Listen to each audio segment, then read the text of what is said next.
Hey my good friends, Sam Haymart for Test Driven TV. Today we're looking at the all-new 2021 Toyota Venza, completely redesigned. So I'm going to show it to you inside and out. We're going to take it for a quick little drive, and I'm going to tell you what I really think.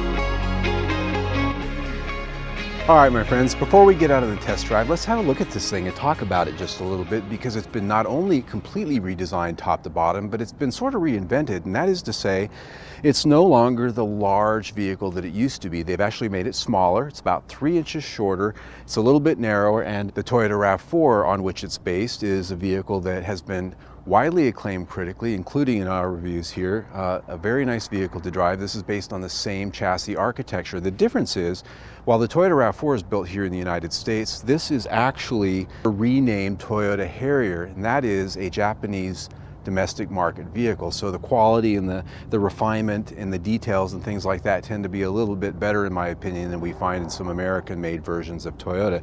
So looking at the styling right up front, we've got a layered grille, which is very nice to look at. Three-dimensional design effect. You've got a clear plastic over a patterned plastic, and that gives a nice sort of look.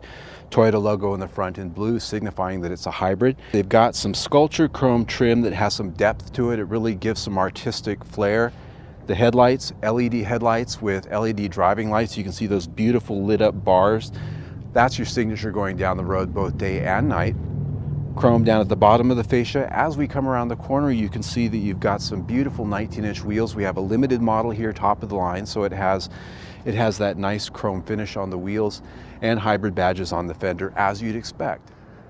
One of my favorite views of the new Venza is this rear three-quarter view. I mean, just look at this. It's artistic. It's very, I don't want to say sexy. Well, I just did. Look at this though. I've got an LED light bar going all the way across with those taillights. That lights up seamlessly at night. Very nice. I like this ducktail sort of silhouette that you see there too, especially if you look at it from the side. It sort of juts up there. Rear spoiler, integrated as it flies out toward the back. It just, to me, this all just fits together very nicely. That is, of course, a power lift gate using from the key fob or the button inside. The lower fascia, nicely detailed with some chrome and dual exhaust tips. Very nice. Overall, though, the style of this vehicle is just very fashionable, a little bit more mainstream than you find on the Toyota RAV4, and it just offers something different. The interior of the Venza is a very premium place. One of the things that makes this a more expensive vehicle is the fact that it does have a higher level of amenities, not only in design and content, but as well as features from the RAV4 upon which it's based. And that comes across in things like a lot of soft trims on the dash, down here on the console. Pretty much everywhere you touch, you have soft stitch trims that have a nice premium look and feel, especially here on the door panel. Over on the dash, you've got a nice little jeweled piece of trim that sort of gives an end piece, very much like you find on a purse or a nice piece of luggage. I like the look of it quite a bit. Because I'm in the fully loaded limited, I've got the large screen JBL infotainment system. This is a 12.3-inch screen. It's a touch screen, very visible, very customizable. You can move things around and pretty much put any number of up to 3 different panels of information on there. I've got it divided at 2 right now. The sound quality with 9 speakers and the subwoofer, phenomenal. It's very easy to use. It does not require to use a console mounted puck or knob. It's got everything right there. The one thing it doesn't have that I always do like to see is a regular tuning knob and a volume knob. Instead, I've got touch sensitive buttons on the center stack, but still, it works very well. The console, very well laid out, cup holders right in the center, gear shift lever, a traditional lever, and some of the other controls like the drive mode and the power brake switch up here. Down low inside the console is a Qi wireless charger on this particular model. A little bit difficult to get your phone down into, and it's not really a good place to leave your phone and just set it where you can have easy access to it, but it does exist. There's 4 USB charging ports, 2 up front here, 2 in the back. The storage area is pretty big. I've got a bottle of water and face masks because we're in the COVID era. The controls for The heated and cooled seats are also right there, ventilated and heated seats. Because we are in the limited trim grade, I've got Softex chairs, front and back. They're very comfortable, I think. Softex being a Toyota brand name for faux leather, not full-on leather available in this, but Softex is very comfortable because it doesn't have that stickiness and sort of cheapness that you get from vinyl, but it's just not full-on leather. I like it. As I look forward, I've got a beautiful instrument cluster, 2 large dials on either side, completely customizable. It has all sorts of information sets that you can put on there, from economy to your audio to your driving aids, things like that. It's a very comfortable interior. I've been sitting here spending a lot of time in this vehicle this week, and the outward visibility is very good. You can see just enough of the hood to give you a nice view of what's going on, and the blind spots aren't too bad in this vehicle. One thing that's very cool though is this has the 360-degree camera view, both front, back, and the sides. And up here on the screen you can push a button over here that gives you a nice 3-dimensional walk around. So if you're sitting in a crowded area and you want to take a quick look of what's going around the vehicle, you can press the button, light that thing up, get a good look. Very cool. Now, another great feature on this that I really like is the Stargaze panoramic roof. As you can see right now, I've got the roof, it's wide open, but you can press a button up here and you can turn it opaque white. That's pretty cool. Now, it doesn't completely block out the light. You still have sort of a frosted screen light coming through, but it does block out the immediate glare of the sun, and it turns it opaque. So it's just kind of cool. It gives you a nice white backlighting effect in here that you'll see when I'm driving the vehicle here in a moment, but it's electrochromatic. You can turn it on, you can turn it off. I think that's a pretty neat feature. As you can see from me sitting back here, there's plenty of space back here for your rear seat passengers. I've got plenty of leg room. These seats, they're set for my height, about 5'8", 5'9", depending on whether I'm wearing boots or shoes. And I've got about 3 to 4 inches ahead of my knees. If you had a taller driver, they would come back a little bit, but I think there's plenty of space. The seat height could be a little bit higher for my taste, but it's not too low. I still feel like I'm in a comfortable position for a long road trip. Now, this seat has an adjustable back rake, fold down armrest in the center, but it does not have a sliding adjustment like some SUVs in this class, and that's because we do have the lithium-ion battery pack sitting down below my seat, and because of the packaging, they just didn't include that sliding seat mechanism. Vents, nice air conditioner vents. I've got 2 USB ports back here for charging, so there's a decent level of amenities back here for if you've got kids or other people who just need to have their phones charging. And with this moonroof back here, as you can see, there's just a nice feeling of spaciousness and airiness that, oddly enough, doesn't really cut into the headroom. As I said, about 5'8", 5'9", I've got 2 inches above my head still, so reasonably good sized adults can fit back here. These seats, of course, do fold down, 60-40 split, for an almost flat load floor. And under that load floor, you'll find that even though we're in a hybrid, you still have a pretty sizable spare tire. It's not a complete mini spare, it's not a full size. It's one of the new sort of in-between versions that's going to be able to take you a little bit of a distance.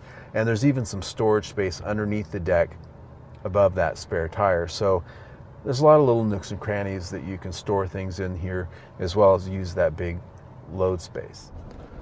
One of the questions I always ask is, how does it go? Woo! Kind of sounds like a leaf blower, huh? I mean that in the nicest way possible. And 60. So this is a hybrid vehicle. This one, just like the latest generation RAV4, has a 2.5 liter gasoline engine. And in this case, because we have all-wheel drive, we've got an electric motor in the front and an electric motor at the rear for a seamless all-wheel drive system. It's rated at 40 mpg city, 37 mpg highway, and 39 mpg combined. In my week with it, that's exactly what I got, 39 mpg, and that's a pretty nice balance of both city and highway driving. Power, it does have reasonable power, even though in that particular instance it sort of looked like you couldn't tell. But when you're driving around town, or if you put it in sport mode here and just really hammer it, it delivers power very well.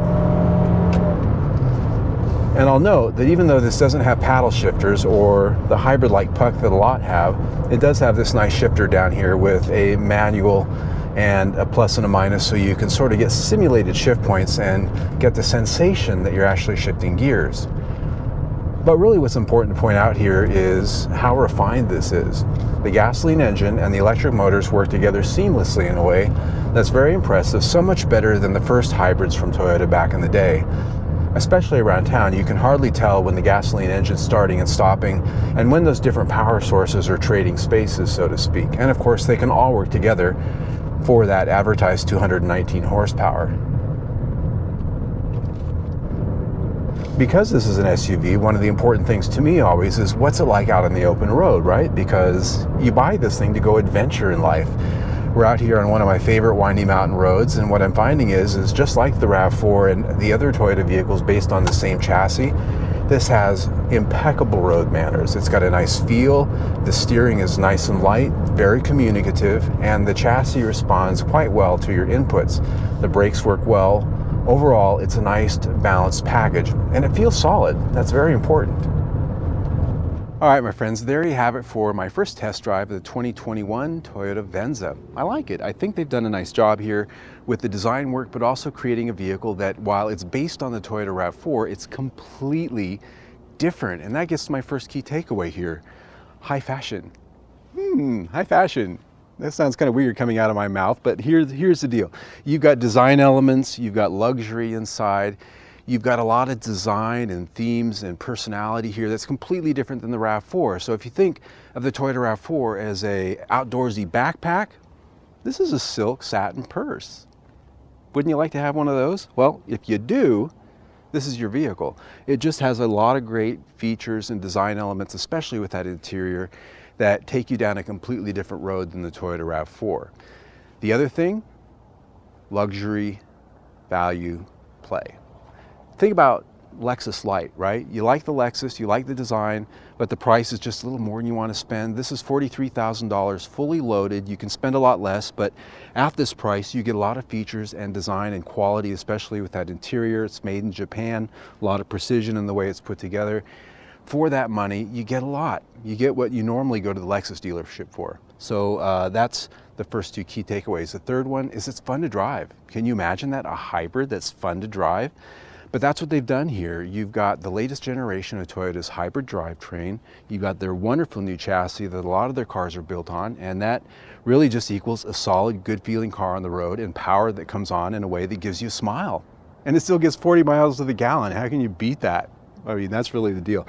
So there you have it, my three key takeaways, and well, that's what I really think of the 2021 Venza. Now, if you like the video you just saw, click right there, see my latest one, or click down there, subscribe to my YouTube channel. Either way, stay tuned.